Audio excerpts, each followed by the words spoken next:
Hello दोस्तों, मैं Sarla Yadav SY Hindi platform channel पर एक बार फिर से आप सभी का हार्दिक अभिनंदन करती हूं। और मैं आप सभी को TGT हिंदी एस्टेट का जो क्वेश्चन पेपर आया था 2024 वाला, अभी जो 30 और 31 जुलाई को एस्टेट हुआ था, तो TGT एस्टेट का पेपर जो है 31 जुलाई को था और हिंदी का पेपर मैं यहाँ पर सोल्व करवा रही हूँ। तो जो 60 क्वेश्चन थे आपके सब्जेक्ट स्पेसिफिक के, तो 60 में से 40 क्वेश्चन मैं सोल्व करवा चुकी और इसकी वीडियो भी मैंने 2 बनाकर डाल दी हैं। तो लास्ट जो 20 क्वेश्चन हमारे पास बचे हैं वो आज की इस वीडियो में हम सोल्व करेंगे। लगातार मेरे पास कमेंट आ रहे थे कि मैम बाकी जो क्वेश्चन बचे हुए हैं उन्हें भी सोल्व करवा दें। तो देखते हैं, प्रश्न नंबर 131 से हम शुरू करते हैं। तो जो भी कैंडिडेट TGT PGT हिंदी से एस्टेट की तैयारी करना चाहते हैं बिल्कुल निःशुल्क तो हमारे चैनल से जुड़ सकते हैं, क्योंकि एस्टेट के लिए मैंने संपूर्ण हिंदी व्याकरण भी पढ़ा रखा है और हिंदी साहित्य भी। हिंदी साहित्य की सब्जेक्ट के सिलेबस के साथ मैंने एक प्लेलिस्ट बना रखी है, उसमें काफ़ी सारी वीडियोस हैं, तो आप वहां से देखकर अपनी तैयारी शुरू कर सकते हैं। साथ ही एस्टेट के लिए NCERT भी करवा रखी है, जो कुछ चैप्टर रहते हैं वो अभी मैं करवा दूंगी, तो आप हमारे साथ जुड़ सकते हैं। इसके लिए आप चैनल पर अगर नए हैं और चैनल को सब्सक्राइब नहीं किया है तो सबसे पहले आप चैनल को सब्सक्राइब कर लें। तो प्रश्न नंबर 131 है, इनमें से कौन सा विकल्प गुण स्वर संधि युक्त शब्दों का संकुल नहीं है। जो नहीं वाले क्वेश्चन है उन्हें हमें बहुत ही ध्यान से पढ़ना है। तो गुण स्वर संधि, जैसे कि स्वर संधि के 5 भेद होते हैं, दीर्घ संधि, वृद्धि संधि, गुण संधि, यण संधि और अयादि संधि, ये 5 स्वर संधि के भेद होते हैं। तो यहाँ पर गुण स्वर संधि युक्त नहीं है वो बताना है। 4 ऑप्शन दे रखे हैं कि इनमें से गुण स्वर संधि कौन से विकल्प में नहीं है, आपको वो चुनना है। तो गुण संधि की एक मोटे मोटे तौर पर मैं आपको पहचान बताती हूँ कि जिस अक्षर के बीचों बीच या तो आपको एक ही मात्रा मिले या फिर आपको या तो एक ही मात्रा मिले या फिर ओ की मात्रा मिले, तो ये मोटे तौर पर पहचानने के लिए मैंने आपको बताया, तो गुण स्वर संधि होती है। तो और अर वाले अर जो हैं वो भी किसमें हैं, गुण संधि के ही उदाहरण हैं। जैसे कि इसमें ऑप्शन, इसमें बीचों बीच आपको ओ दिखाई दे रहा है, इसमें भी ओ है, इसमें ये महर्षि, महर अर, बसंत टू, देवर्षि अर वाले भी क्या होते हैं, ये री का होता है, री कन्वर्ट होता है इसमें। तो ये सारे किसके हैं, ये सारे गुण स्वर संधि के उदाहरण हैं। अगर इसमें बात करें तो ऑप्शन जो 4 है ये स्वर संधि का उदाहरण नहीं है। इसमें आप देख रहे होंगे, ये मैं आपको बता देती हूँ, है तो स्वर संधि का ही उदाहरण, लेकिन ये वृद्धि स्वर संधि का उदाहरण है। ये क्यों है, क्योंकि अगर आपको किसी भी शब्द के बीचों बीच अगर ऐ और औ की मात्रा दिखाई दे तो समझ जाना कि वो वृद्धि स्वर संधि है। तो आगे से ध्यान रखें, और ये वृद्धि स्वर संधि का है, तो इसका ऑप्शन नंबर 4 सही आंसर हो जाएगा। उसके बाद प्रश्न नंबर 132 आता है कि बाल कृष्ण भट्ट के विषय में असंगत छांटना है। आपको 4 बातें दे रखी है, तभी मैं ये कहती हूँ कि बेटा आपको एस्टेट की अगर तैयारी करनी है तो आपको डिटेल से पढ़ना है। डिटेल से पढ़ने के बाद आप क्या करेंगे कि आप छांट पाएंगे कि कौन सा विकल्प सही है और कौन सा विकल्प सही नहीं है। तो यहाँ पर बालकृष्ण भट्ट के विषय में बताना है आपको। बालकृष्ण भट्ट निबंधकार, समीक्षक व नाटककार थे, पॉइंट नंबर 1 ये कहता है। उसके बाद क्या कहता है, असंगत छांटना है। तो ये तो सीधी सी बात है कि हाँ, बालकृष्ण भट्ट क्या थे, एक निबंधकार भी थे, समीक्षक भी थे और नाटककार भी थे, बिल्कुल सही है। उसके बाद क्या है, भट्ट जी ने दैनिक जीवन की घटनाओं पर, नए फैशन पर अनेक कविताएं लिखी, तो ये इनका जो है असंगत है बालकृष्ण भट्ट जी को लेकर। तो भट्ट जी ने बांग्ला नाटकों का हिंदी में अनुवाद किया, ये भी बिल्कुल सही है। जैसा काम वैसा परिणाम और आचार विडंबन उनके उल्लेखनीय प्रहसन है। प्रहसन मतलब जो व्यंग्य, हास्य व्यंग्य प्रधान जो रचनाएं होती हैं उन्हें प्रहसन कहते हैं। तो ये पॉइंट भी बिल्कुल सही है। और उसके बाद नेक्स्ट पॉइंट है, ईश्वर भी क्या ठठोल है, उनकी महत्वपूर्ण कहानी है। ठीक है, ये भी बिल्कुल सही है। तो इसका राइट आंसर हो जाएगा ऑप्शन 2, जो भट्ट जी के संबंध में क्या है, असंगत है। तो इसका सॉरी, इसमें पॉइंट दे रखे हैं, कूट है नीचे भाई, ऐसे एक नहीं और भी छांटने हैं। प्रश्न नंबर, तो ये तो बिल्कुल सही है जो मैंने आपको बताया है। और एक और भी है, ईश्वर भी क्या ठठोल है, उनकी महत्वपूर्ण कहानी है, तो ये इनकी कहानी नहीं है ऑप्शन 2 है ना, इसका ये राइट आंसर हो जाएगा। ऑप्शन 2 और 5 जो हैं पॉइंट, ये इनके संबंध में बिल्कुल सही नहीं है। उसके बाद आता है अगला क्वेश्चन है प्रश्न नंबर 133। निम्नलिखित साहित्य रचनाओं को उनके रचनाकारों के साथ सुमेलित कीजिए। तो प्रश्न नंबर 133 का इसका भी देख लेते हैं। नीचे कूट दिए हुए हैं, तो क्वेश्चन को मुझे थोड़ा सा छोटा ही करना पड़ेगा, तभी आपको कूट भी दिखाई देंगे और प्रश्न भी दिखाई देगा। प्रश्न नंबर 133 का, तो यहाँ से आप देखिए, ठीक है। प्रश्न नंबर 133 का, निम्नांकित साहित्य रचनाओं को उनके रचनाकारों के साथ सुमेलित करना है। तो मेघना का निर्णय, बल खुसरा घर आपने, ये किसके है, ये पंक्ति आपको बतानी है। तो ये पंक्ति है मिथिलेश्वर की, ठीक है। तो ऑप्शन 2 इसका सही हो जाएगा। उसके 5वां पहर, सब देश पर आया, ये रचनाएं बतानी है कि ये किसका है। तो ये हो जाएगा गुरदयाल सिंह की, ठीक है, दोनों।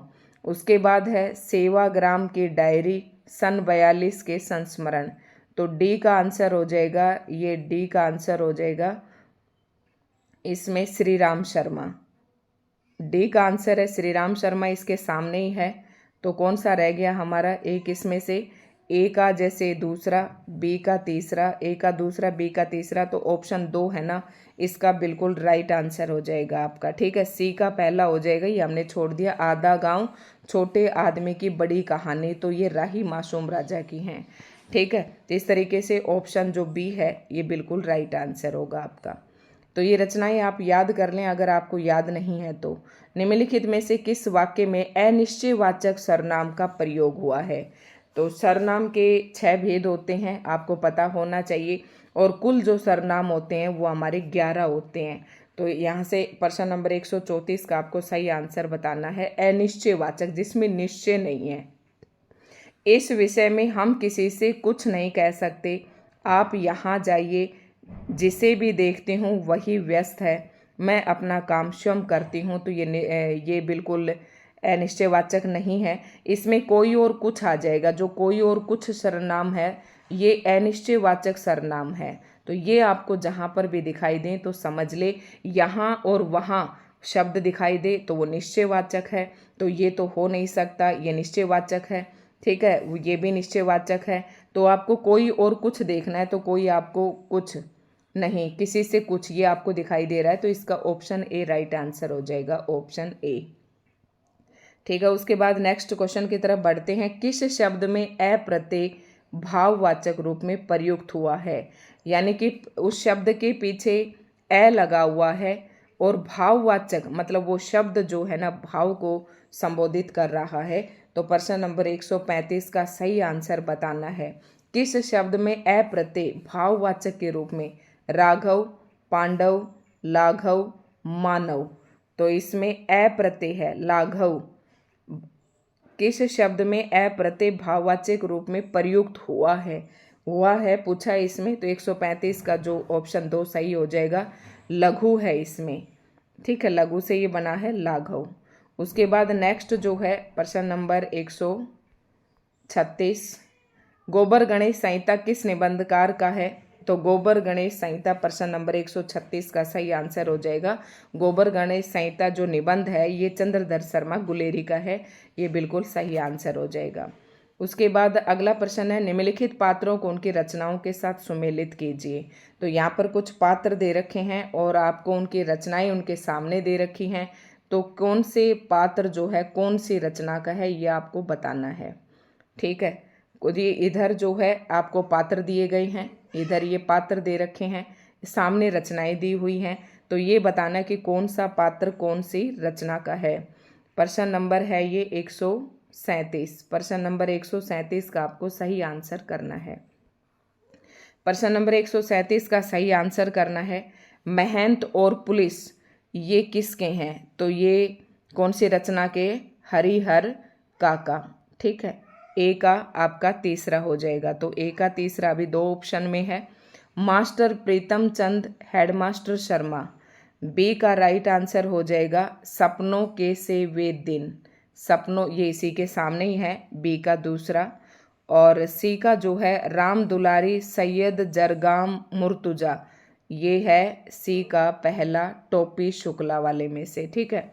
उसके बाद है अमीरुद्दीन शमुद्दीन, ये नौबत खाने में इबादत, ये एनसीईआरटी का चैप्टर है नौबत खाने में इबादत। तो इसका सही ऑप्शन हो जाएगा ऑप्शन 3, राइट आंसर हो जाएगा 137 का, ठीक है।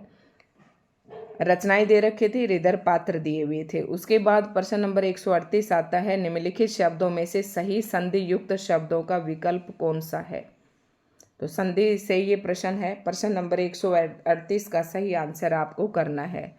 निम्नलिखित शब्दों में से सही संधि युक्त शब्दों वाला विकल्प, यानी कि जिसमें सही संधियां दी गई है, वो आपको छांटना है। तो प्रश्न नंबर 138 का हो जाएगा इसमें राइट आंसर ऑप्शन 2, नमस्कार, लघुतर, गुरुवोदार्य और विश्वामित्र, ठीक है।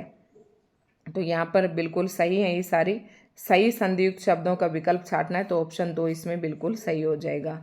उसके बाद 138 के बाद बढ़ते हैं एक प्रश्न नंबर 139, और 139 में आपको दे रखे हैं 4 पॉइंट दे रखे हैं, कूट इसमें फिर नहीं है, थोड़ा और छोटा करके मुझे दिखाना पड़ेगा आपको। आदिकाल की प्रवृत्तियों के विषय में, अब देखो मैंने बताया था कि हर काल की प्रवृत्ति आप याद कर लें तो उससे आपके कई सारे प्रश्न सोल्व हो सकते हैं। 139 का सही आंसर करना है संगत कथन है। आदिकाल की प्रवृत्तियों के विषय में संगत कथन है, जो कथन बिल्कुल सही दे रखा है वो आपको छांटना है। 139 का सही आंसर करना है आदिकाल की प्रवृत्तियों के विषय में। रैसे मार्गियों की सामान्य प्रवृत्ति के अनुसार जैन कवि अपनी वाणी को ऐसी पहेली के रूप में भी रखते थे जिसे कोई बिरला ही बूझ सकता है।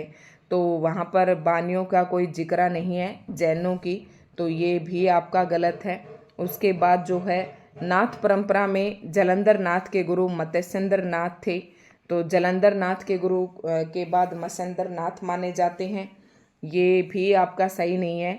महाराष्ट्र के संत ज्ञानदेव का गोरखनाथ की शिष्य परंपरा से कोई संबंध नहीं है, तो ये भी आपका सही नहीं है।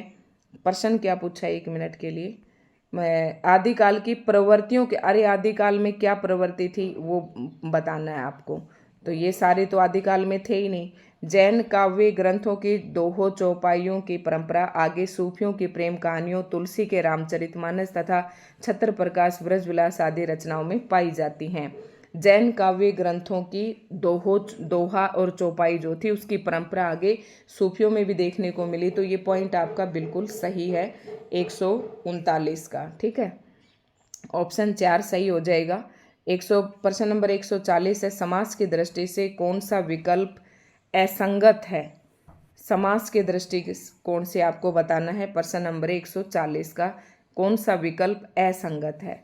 लोकप्रिय, अधिकरण तत्पुरुष, देखो लोक में प्रिय, लोकप्रिय लोक में, इसका विग्रह करेंगे तो में और पर जहां पर भी आता है तो वो अधिकरण होता है, ठीक, अधिकरण तत्पुरुष, ठीक है। उसके बाद है कदन, तो ये कर्मधारय, अनुतीर्ण अविभाव, अनुतीर्ण फुलवाड़ी संबंध तत्पुरुष, तो यहाँ पर असंगत विकल्प आपसे पूछा है। 140 का असंगत विकल्प है अनुतीर्ण, ठीक है। इसका ऑप्शन 3 जो है राइट आंसर हो जाएगा। प्रकाशन के क्रम की दृष्टि से निम्नलिखित पत्रिकाओं का सही क्रम है। प्रकाशन कौन सी पत्रिका कब प्रकाशित हुई, अगर उनका सन आपको पता है तो आप यहाँ पर इसे सही कर देंगे। प्रश्न नंबर 141 का प्रकाशन की दृष्टि से निम्नलिखित पत्रिकाओं का सही क्रम है, तो सबसे पहले इसमें आ जाएगा सही आंसर आ जाएगा ऑप्शन 3 माधुरी, फिर विशाल, भारत, जागरण और साहित्य संदेश। ये पत्रिकाएं मैंने जो मेन थी उनके मैंने सन याद किए थे, बाकी जो पत्रिकाएं थी इनके काल के हिसाब से और फिर मैंने इनके सन के अकॉर्डिंग लिख रखे थे, मतलब सबसे पहले प्रकाशित हुई, उसके बाद जो उसके बाद प्रकाशित हुई, इस तरीके से आप इन्हें आसानी से याद कर लेंगे।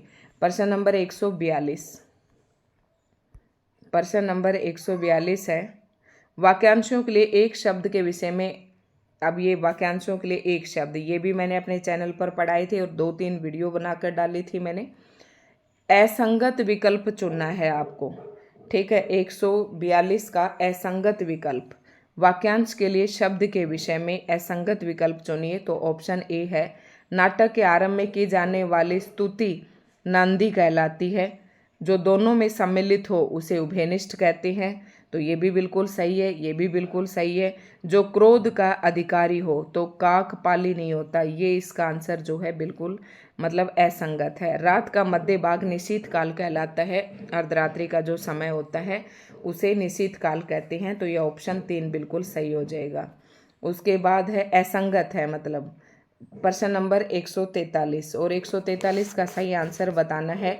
यहाँ पर एक कथन दिया गया है और 4 ऑप्शन है कि ये कथन किस साहित्यकार का है।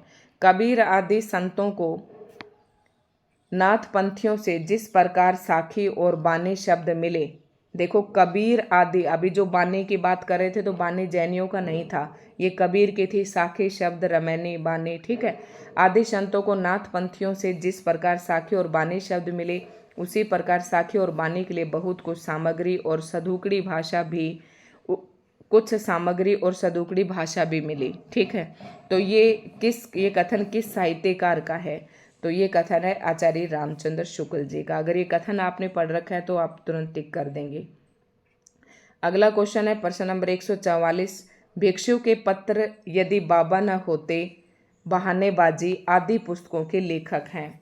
तो ये 3 रचनाएं आपको दे रखी हैं और बताना है कि इसके लेखक कौन है। जैसे भिक्षु के पत्र, यदि बाबा ना होते, बहानेबाजी आदि पुस्तकों के लेखक। तो 144 का राइट आंसर हो जाएगा, ये हैं 144 का ऑप्शन 2 सही हो जाएगा, भदंत आनंद कौशल्यायन, ठीक है। उसके बाद प्रश्न नंबर 145 की तरफ बढ़ते हैं और उसमें आपको बताना है किस विकल्प में असंगत विलोमार्थी प्रयुक्त हुए हैं। अब सीधे सीधे विलोम शब्द आपसे नहीं पूछे जाते हैं, बिल्कुल इस तरीके से 4 ऑप्शन देकर आपसे पूछेंगे किस विकल्प में असंगत पूछा है, यानी कि जो सही नहीं है। विलोम, आमने सामने विलोम दिए हुए हैं, तो इसकी तरफ से इसने यहाँ पर आपके शब्द हैं और ये इनके विलोम शब्द हैं। तो आपको बताना है कि कौन सा असंगत है। अतिवृष्टि, अनावृष्टि। अतिवृष्टि बहुत ज़्यादा वर्षा होती है, अनावृष्टि जो कम वर्षा होती है, तो ये बिल्कुल सही है। 145 का आहुति अनाहुति, ठीक है, आहुति, तो ये इसका ऑप्शन सही नहीं है, इसका जो असंगत है ये है। विहित निषिद्ध, मतलब विहित निषिद्ध या अंदर जाना निषेध है, उसी से बना है। और विहित मतलब जो आज्ञा होती है। वैमनस्य से, सोमनस्य से, तो ये बिल्कुल सही है। आहुति का जो है ये ऑप्शन जो है आपका गलत है। उसके बाद आ जाएगा आगे 146 पे, मानकीकृत देवनागरी लिपि व वर्तनी के अनुसार अमानक रूप है।